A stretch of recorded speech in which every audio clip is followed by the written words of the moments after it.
Paloma with the Moore Memorial Public Library in Texas City in studio, talking about some events that are going on and things you need to know about. Here we go.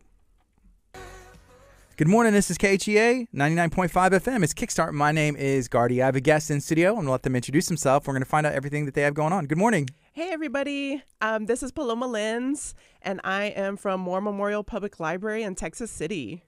All right. So if somebody hasn't been to the library in Texas City before, where are you guys located and what can they expect when they show up? Yeah, so we are located at 1701 9th Avenue North in Texas City. We are right next to City Hall, and we've got a brand new library. We were recently renovated in 2019. A lot of people are still walking in surprised because they might have not been since before the pandemic began. Yeah, so they walk in, where's the library? Because it's totally different. Yeah, I had someone say, wow, this looks like a college library. Mm-hmm. Thank you. Yeah. So if somebody hasn't been since it was renovated, what are those changes that took place? Wow. So just a different use of space. We've really opened up the floor to have more seating, more areas to plug in your devices. We've got study rooms. We've got large meeting rooms. We've got a lot of comfortable furniture. We've got a lobby now where you can eat snacks and enjoy your drinks. I mean, we have students come in after school and they eat their chips and drink their Cokes from the vending machine and just kind of hang out till they get picked up. It's great. Yeah. How important is it having a space like that for, I mean, you say students, but even just people of all ages? Oh, it's super important. Mm-hmm. You want people to walk into the library and feel like they can find their spot. And when people walk in, they see the large open area in front of the information desk. And I also let them know that there's more secluded areas if they want a little bit quieter space. And they love having options. Yes, that's awesome. So we got through summer. School is I think the kids are kind of back in the groove of things. What does that mean for you guys? Yeah, so we usually give the kids a few weeks after the first day of school to acclimate to their new schedules before we reintroduce programming. And so now we recently kicked off our teen programs, and those are Fridays at 3:30 p.m. And we've got 3 programs monthly for ages 12 to 18. All right. Okay, that's cool. September, we're right in the middle of it. I can't believe how fast this year has gone by. Tell me about it. But yeah, so ages 12 to 18, that's the teen programming. So what are those experiences that people are offered? Yeah, absolutely. So we have 2 recurring monthly programs. So the first one is Anime and Manga Club. Mm-hmm. Kids can come in and then they vote on what animes they want to watch. And then Megan, our teen librarian, has drinks and snacks for them to enjoy. The second week, we have Jackbox Games and Board Game Friday. So that includes traditional board games and then digital games, like digital trivia games. And we use our Kindles and laptops for those games. And then the third program is going to change each month. So this month we have Blackout Poetry for teenagers. So they can come in and basically draw all over books, black out the words that they don't want, and create poetry that way. Wow, really I've never heard of that. I've never heard of that before. Is that really neat. I guess that's a thing. Is it a popular thing? Yeah, it's a popular thing. I think it started, at least I recall, it started on Tumblr like a few years back, and it's really just persisted. It's a cool way to just rework things that already exist, right? Mm-hmm. So we constantly are weeding the collection so that we have timely and relevant options for people, and we find things to do with these books. If we can't donate them, if we can't sell them, then we'll use them for art projects at the library. Well, you see that in music, sampling someone like Kanye West, or they take these songs from the 70s or even before, these noises, and they just kind of create it into a new piece of art. The issue that they ran into was if they started making money on that, like licensing or paying royalties to those people. So I wonder if somebody did take a book and obviously like turned it into another piece of art, would they have to pay royalties? How does that work? I'm not sure. I would think that once you buy the book, once you buy the book, it is yours, right? And then you're not claiming that original work as your own. You're creating something new, so it's like derivative of the original work of art. And Cite then, it. Yeah, and then we get into like copyright, Purdue language. Purdue Owl needs that. That's like if you take somebody else's work and you create it into like even like I'm seeing like it's a medium like of art or whatever, like because you'll see that with pages of books and stuff like that worked in. Yeah, because libraries are always aware of copyright issues or possible copyright issues, like when they have public events for movie screenings, we have to make sure that we purchase the public performance rights in order to screen that movie. So I don't know how it works for Blackout Poetry, but don't be afraid to come to the event and what is that saying we use? Ask for forgiveness. Yeah. Not permission. Yeah, ask for forgiveness. It's like we were just having fun. I didn't know that my work was going to be that good. It would just blow up. Yeah, it went viral. My bad. Yeah, sorry. So that's something cool. So that's taking place at the library. Yeah. And something I think that so growing up, did you play a lot of board games? Because I know my family did. Yeah, I did. I played a lot of different ones. The ones that come to mind are Operation. I know that's not a board game. Monopoly, of course. Mousetrap. And then we also played Life. categories. Did you play Life? Life, yeah, and Trouble. Yeah. Hit it with the dice. Yeah. And I've tried to play some board games with my kids, but I think that there's just a range. It's like, okay, if you play with the oldest one or whatever, Yeah. So you got to make sure that like everybody can stay involved, because now it's just like at least some of my kids would be like, psh, and then like even my family, I remember growing up, it's like these probably aren't the rules, but this is the rules that we House found rules. works. Yeah, for us. And playing Risk, we played Risk a lot in high school, but it was impossible to finish a game. Like if we were playing in history class after we got done with our work, so we just make up our own rules as well. It's still fun though. Yeah. Yeah. Very cool. Okay, so the teen programming, the Anime and Manga Club, Jackbox Games, plus Board Game Friday, and then Blackout Poetry. So those are really cool opportunities, ages 12 to 18 that you guys have coming back. Yeah, cool. Lots of fun. All right, and so what about the younger kids? Yes, so next Tuesday, September 13th, we're bringing back our story times for toddlers ages 1 to 3, and then Wednesdays we've got preschoolers ages 3 to 5, and then one Saturday a month we've got our Lego free build program.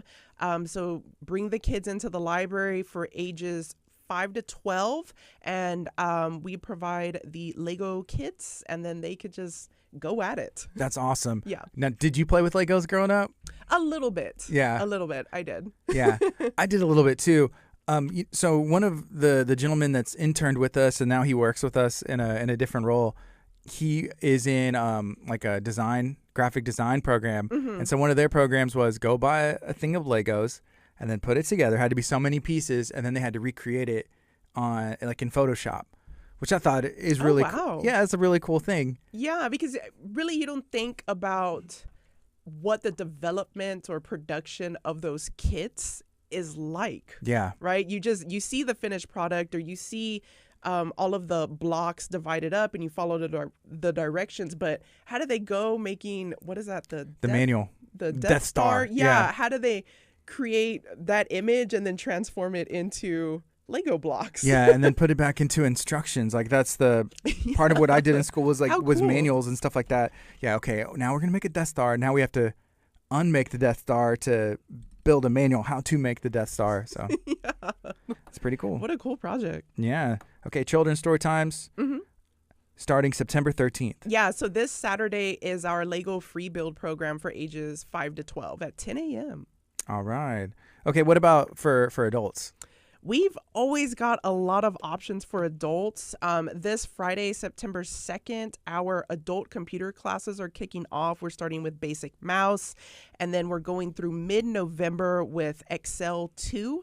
And we've already got the month of September. We've got people signed up already. So that's cool. People are excited to learn. That's cool. And that's one thing that got a huge upgrade, like the computer, the rooms, and all that stuff, right? Yes. So we previously we always relied on our one meeting room. So that limited the timing and the number of programs we could have in a day. Now that we've got our large meeting room and our Holland meeting room, that allows us to do 2 big programs simultaneously. And we've got a designated classroom set up for our computer classes, and now we can we have a screen on the TV or screen on the wall to guide people through our classes, and it feels real formal and real put together, and people love it. Yeah. What if somebody is coming in, maybe they need to create a resume or do some schoolwork? Can they print stuff off there and work on these computers as well? Yeah, absolutely. So we've had people inquire about the study rooms, and we let them know you can call us or you can come in and schedule a date and time. We start off with 2 hours. If no one else is there or book the room the rest of the day, we'll extend that time. We've got laptops you can check out. All you need is a photo ID. We've had people use it for video interviews. They're applying for jobs but don't have their own laptops, so they come in and do their video interview in the study room. So how much does it cost to print things out? And then to print things, it's 10 cents a page for black and white and 50 cents a page for color. See, so I was out of town the other day. I needed to ship something, and so I had it in my email. I had a shipping label. So I went to I won't even say the name, but it was like a little shipping place. And I was like, hey, I just need to print this one thing out. And they had a little computer there, but it had a big sign that said out of service, right? Because you could sit down and log into my email and print this out. Yeah. So they're like, oh, yeah, you can just email it to us. There will be a $4 charge for the email. It's how they said, not for the print. I was like, it's a $4 what? It's a $4. Excuse me, come again. $4. And I had waited in line for a long time. I was like, no, I was in there for 10 minutes just to get up in there. I turned around and walked out. I was like, I'm going to pay $4 to print out one piece of paper of a shipping label. No, for sure. I mean, people can email us their prints. Yeah. And we've got designated emails for our black and white and our color printers. There's an app associated with it they can upload. Yeah. So there's options. Even when they come in and say, I've got this on my phone, how can I print it? I'm like, just email it to us. And we walk people through it. And then when we tell them it's 10 cents, they're like, 10 cents. Only 10 cents. Yeah. So the email's free. So and then just 10 cents. Yeah. Not like if you go to somewhere else, they're going to charge you $4 to send them an email. Oh my gosh. Wow. Okay. So that's awesome. There's a lot of things that the library can help. And I guess things that you don't even necessarily think about. Hey, I need to rent a laptop. I need to print out something. Go somewhere else and maybe they gouge you. But recently we've had people come into the library and say, I was just Googling where I could print stuff in this area, and the library came up as the only option. Okay. So we're glad to provide a service like that, because like your story is telling us, where can you go to just print something up quickly? Yes. You went to UT, right? Yes. So that's where I was. I was in Austin. Okay. I guess most libraries would operate that way, right? Yeah, I would think I'd hope so. Especially in Austin, yes. Yeah. I'd be like, you need to talk to Paloma. Just I know somebody on the inside. I need to print this out next time. I'm making some phone calls. For sure. All right. So that's September 2nd? Yes. Our first computer class starts September 2nd. So they're every Friday at 10 a.m. Our computer classes. So basic mouse is this Friday. Next Friday is basic computer. Then we've got basic internet, basic email, and on and on. Okay. Awesome. Okay, so what else do we have going on? I see there's some stuff with the Galveston County Health District, and y'all do a lot of things. Yeah. So actually this morning they are going to be at the library at 10 a.m. doing health screenings. So they will really welcome anyone to get a free blood pressure reading, sugar level reading, oxygen level reading, and weight management as well. So they just set up in our lobby and just ask people, hey, you want to check your levels and make sure everything's okay, and kind of get some consultation on any issues you might be having health-wise. So they may just be people going into the library to print something or get a book, and it doesn't hurt. Hey, no, why? They're here, and it's free? Yeah, it's free, and they set up in our lobby, and so people are coming in and out, and of course they're curious, who are what's going on here, so they'll question. We've got flyers that go out with people, so they grab those and know when to come in. So that's monthly, the second Thursday of the month. Okay. September 8th, and then Diabetes 101 is our communication community education class. Mm-hmm. And that's also presented by the Galveston County Health District on the third Monday of the month. So that'll be September 19th. Yes. Awesome. And those are things that y'all do almost every month in some form? Those are monthly. Those are monthly until they're not going to do them anymore, basically. Yeah. So we have a space where up to 20 people can come into the Diabetes 101 class. There's no registration required. You can just walk in and get some free health information. Yeah. And those classes have been full every month.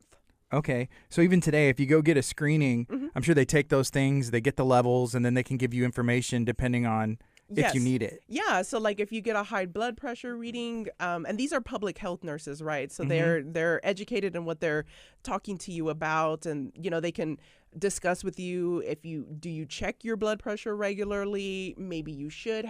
Do you have a PCP that you see regularly, and guide you to community resources if you want them. Yeah, that's important. Well, first of all, that it's free. And then second, 100%. That they give you information after the fact. It's like, hey, this is what you need to know, or this is something you could watch. You're perfectly fine. But as you know, mm-hmm. at this point in your life, it's just something to pay attention to, because you can, with blood pressure, you can kind of be going about your day and not really know what's going on. So I think that's a great service to have for the community. It's free, it's open, no registration required. Just come to the library and get checked out. Yeah, one thing about blood pressure, I don't understand it, because they do it if you go to the doctor for any other reason, and they say a number, and like I'm supposed to know what that means. I'm like, okay, good. Good. I have no idea. This over that, and I'm like. Yeah, fractions. So when you get it checked at the library, you can actually ask them, like, okay, so what's the top number? What's the bottom number? What's my pulse? And what does that all mean? Okay. Yeah. All right, cool. And then it looks like there's a U.S. citizenship class presented by Sir E. Hacer? Yes, Sir E. Hacer. They'll be presenting their U.S. citizenship classes beginning on Monday, September 19th. Registration is required for that, and you can contact Magdalena Alvarado. We've got flyers in the library in multiple places. You can even call us, 409-643-5977, and we'll give you her contact information. This class is for green card holders who are anticipating the naturalization process and have questions, and they're going to have USCIS people come in and discuss with you what that process looks like from an immigration standpoint. Is there any kind of cost associated with that? No, it's free. It's free. So you can sign up to come. It's every Monday starting September 19th from 5 p.m. to 7 p.m. They're going to do like mock citizenship tests. They're going to talk to you about that application process. Those immigration applications can be intimidating, and it's nice to have someone to bounce concerns off of and ask questions and have them there for a certain amount of time to answer everything you have questions about. That's awesome. Okay. Yeah. And then, September 17th, 11 a.m., that's on a Saturday. And I like this because I was actually just talking about gardening earlier with a couple other people. What do we have going on? Yeah. We're planning an herb garden with Master Gardener Brianne Eady. She'll cover herbal plant knowledge, planting, and preservation. She leads programs for the Master Gardeners on topics like greenhouses, monarch butterflies, and then small trees for small yards. And so this program is Saturday, September 17th at 11 a.m. She's going to cover herbal gardening. Okay. Yeah. Do you do any gardening? No. Anything? No. I like cacti and succulents. They're and good. Stuff like that. Yeah. Yeah. We have a lot of those in my house. We have some other stuff too. So my son, he was eating watermelon like on the way to school, but like a straight up watermelon. It was like sliced out. And he asked me, he was like, if I planted one of these seeds, would a watermelon grow? I'm like, well, if we planted it, probably not. But I don't know. You need the right soil. You need the right conditions. I don't know how much to water it. Right. Is there a special time of year to plant watermelon? Probably. There has to be, right? Yeah. And then like, it's not like we could just do it in the backyard because the soil has to be good. And I don't know. But I told him, yeah, I tried when I was a kid, but I just didn't know anything. So my wife, she had some seeds on the counter. This was like 3 or 4 days ago. And I was like, are you going to plant these? She's like, no. And my wife's 9 months pregnant. You know, like Yes. she's like ready to go. And she's like, no, I'm not. I'm not going to be planting these. What am I going to do? What are you going to use these for? I'm like, okay, just asking. You know? But then, okay, something else. So then one of our other people were walking by and he had some peaches. That want a peach. I was like, sure. And so then we ate it. And apparently he plants and gardens. And so he took the seed and he said, I got plants and stuff all throughout my house. And so I'm guessing he's going to go try and plant I guess it's a peach tree. I accidentally grew a pumpkin one year. Accidentally? How? So we were carving pumpkins in October in the backyard, and I guess we didn't really sweep up all of the seeds. Yeah. And in the spring, we had a curly vine, like all cartoonish. And then there was a pumpkin that grew. That's awesome. Like a huge pumpkin. All on its own. We did nothing. That's cool. We happened to get lucky that year. It Yeah. was really neat. Did y'all carve it or do something else with it? Yeah, we ended up carving it too. How long did it so take? cool. Do you remember? Like if it was October while y'all were doing that and then Yeah, so I think I want to say like in March we started noticing a curly little vine, like just yeah. it looks like something out of a movie, and we were like, what is that? And it just kept getting bigger and thicker, and we realized, oh, that must be a pumpkin vine growing. And it was, because eventually you saw like a little squash, and then it just turned into a perfect orange pumpkin. Yeah. It reminds me of, I think, Cinderella, like the cartoon and just the vines and it's growing and just gets bigger. Yeah, it was perfect. Okay. That's awesome. All right. So that class, it's Planting an Herb Garden, Saturday, September 17th at 11 a.m. And there's going to be more information than that, probably. Whenever you go to a class like that, at least for me, like if I'm taking notes and I'm really interested in it, there's like one or two things that'll stick out. You know, like it's like I'm going to take this and I can utilize this today, or I'm going to use this information to better my whatever it is. Yeah, and I like when you go to something like that and you realize, oh, it's not that complicated. Mm-hmm. Okay, now I've got the tools to get started. Yeah. So we actually had a big turnout in August for our other gardening program. I think it was about 16 people showed up to that on a Saturday. So awesome. that was great. Yeah, that's very cool. So people are really interested in this. I will say, so whenever there's these classes and like other people, like a Saturday, you know, it's probably a busy day for the library, you know, it can be. Mm-hmm. And these people see like, hey, what are they meeting? Like, what are they learning about? Like, do people like just say, hey, what's going on? Can I go in there? Yeah. All the time. Like we had our ukulele program at the beginning of August. And I mean, there was a lot of movement and commotion, and people were like, what's going on in there? What are they setting up for? I was like, it's our music program. Go check it out. You know, oh, we can just walk in. Absolutely. All right. Okay. So it looks like coming up next, September 24th, 9 a.m. to 3 p.m., there's going to be a blood drive. Yes, we're going to have a blood drive. It's hosted by the Gulf Coast Regional Blood Center.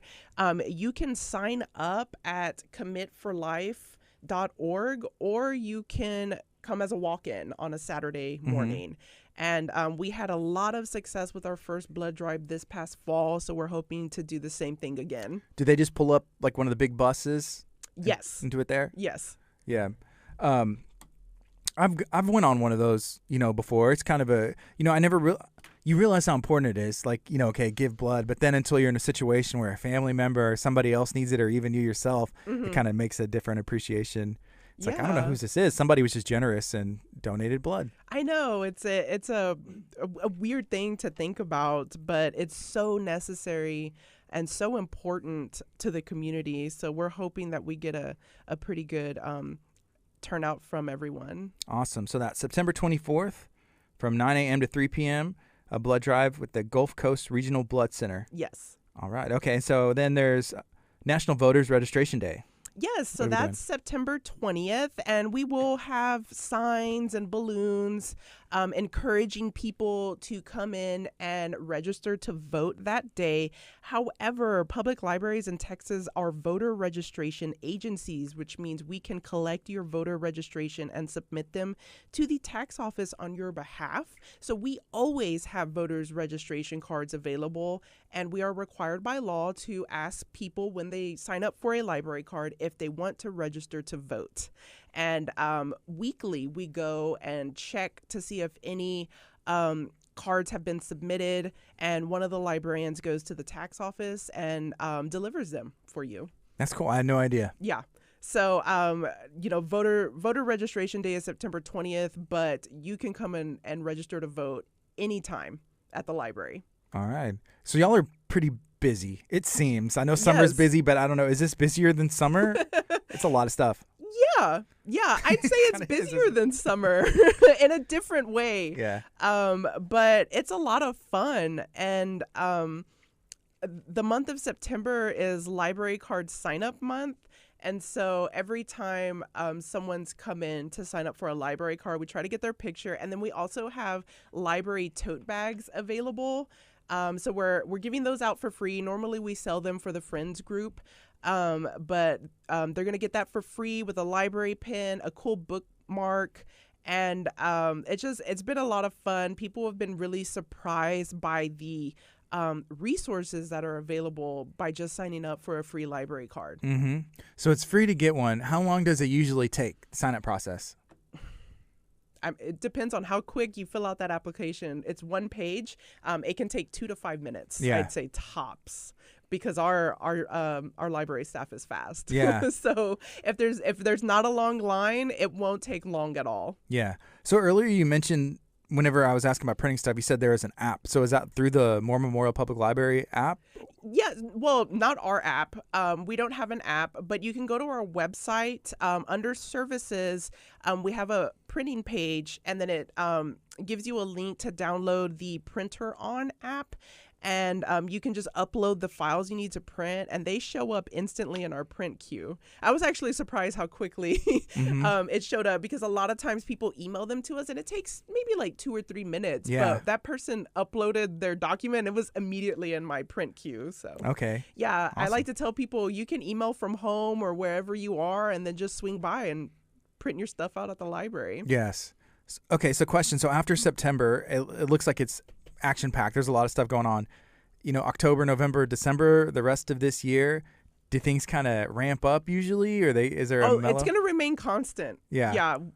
Since the renovation, that's really transformed what we're able to do at the library. We still don't have an enormous library, but we've got more space for multiple programs. Yeah. And then our adult services librarian, Jessica, has really made a concerted effort to connect with community organizations and have them come in and provide their resources and classes and programs in a centralized location, which is the library. That's how we want it to be. Yeah. And she's aggregated all sorts of extremely helpful information regarding like free legal resources, and then assistance with housing and rental assistance. We've had people come in and request legal advice, and so we point them to free services that they can reach out to and not have to worry about paying $200 for a consultation. And excuse me.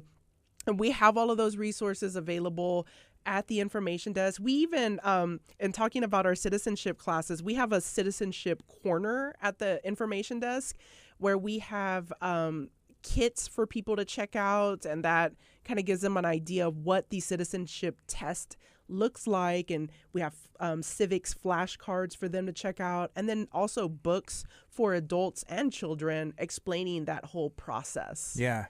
Earlier you were talking about the renovated space. Y'all can do more things, because even going through the calendar, a lot of these events are on the same day. Yes. It's like there's 2 events on the 19th. There's only so many Saturdays in a month, and y'all are able to do and utilize like every inch of the library. And then still people could come in and go to a space and not even know there's a class going on if they don't want to, right? Yes. Like I was talking to a patron who comes in regularly, excuse me, and she is usually here in the afternoon right before the middle school and the high school dismiss the students. And so she's here when it's quiet, and then she's here when they all rush in, and then she's needing a space to continue her research and her writing.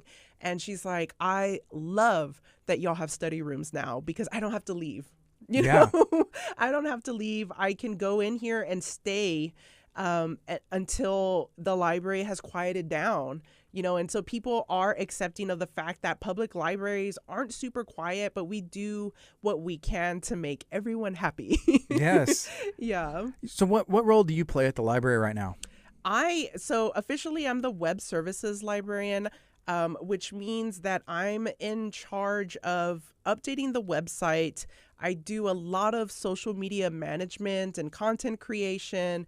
I also do a lot of the graphic design for stuff that like flyers and the bookmarks that we created. I designed those.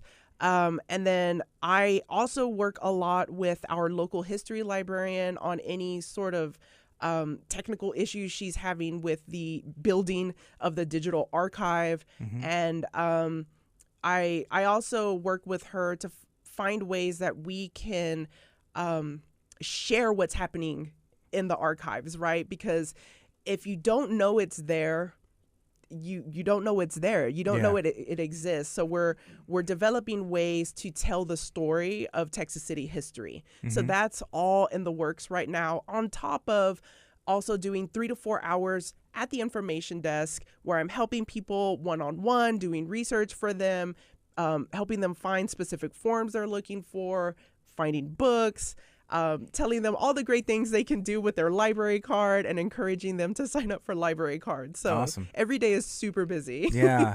So did you work with the local historian before? Or were you the local historian before? Yes. Did I make that up? Yes. Yeah. I was the local history librarian previously, and then I switched to what they called this position was systems admin. And it's kind of evolved since then, so they changed the title. So when I came back to the library, I came back under that new title. Very cool. Mm-hmm. No, long term, what are your goals when it comes to that? Yeah, so what we're working on, what I'm really excited about is helping Teresa, our local history librarian, do more storytelling for the archive, and then helping her launch that digital archive. Like we always say, that in and of itself needs its own department because it's so much work.